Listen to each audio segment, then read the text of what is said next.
The kitchen was on Broome Street at that point. It was a great place to go every night. There was a new performance. It was the great days of the kitchen, and it was the performance of Philip.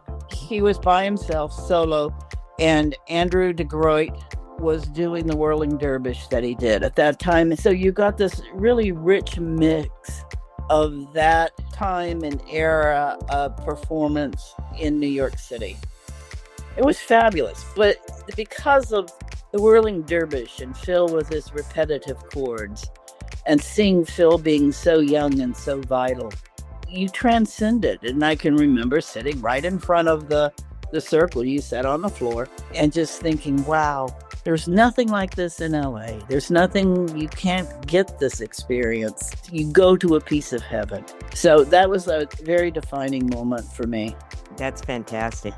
And then you came back to Los Angeles. Came back to Los Angeles, gave up a fancy job with a toy company because I wanted to do a kitchen-like event in Los Angeles.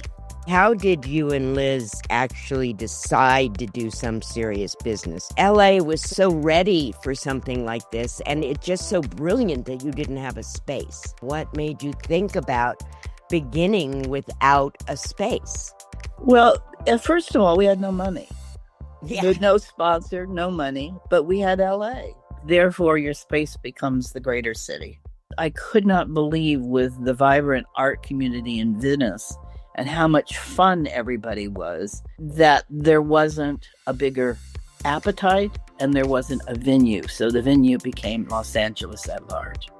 We actually proposed Phil Glass to UCLA. We went there because we wanted a bigger venue. We wanted to try to make money.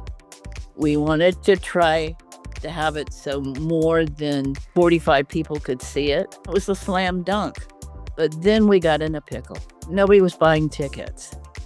Nobody knew really who Philip Glass was. So what we did is charge like hundreds of tickets to my father's credit card without telling him, and started the rumor that it was a sold-out performance. And you could get the tickets by dealing directly with us. It worked.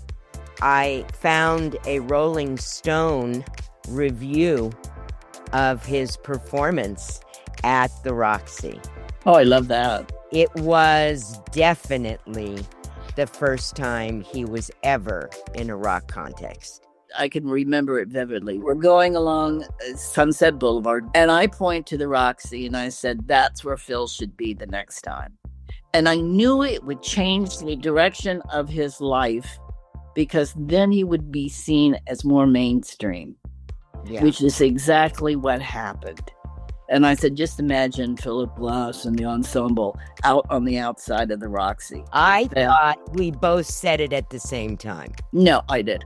Oh, okay, Nancy. But it doesn't matter. You followed through. The most we could eke out of it was billing on the outside. It said in association with some serious business. Yeah. But we didn't make any money. I think Elmer Valentine might have thrown us $20 or something. You know, it wasn't the point, because it was also a graduation for us as well, that we were going mainstream. We could book somebody at the Roxy. Right. And have a huge success.